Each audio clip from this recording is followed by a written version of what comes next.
निशुम्भ शुम्भ गर्जनी प्रचण्ड मुण्डखण्डिनी वने रणे प्रकाशिनी भजामि विन्ध्यवासिनी।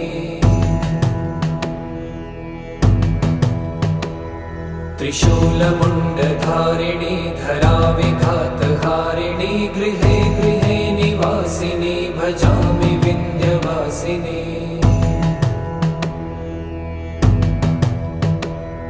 दरिद्र दुःखहारिणी सदा विभूतिकारिणी वियोगशोकहारिणी भजामि विन्ध्यवासिनी। लसत्सुलोललोचनं लतासनं वरप्रदं कपालशूलधारिणी भजामि विन्ध्यवासिनी। कराब्जदान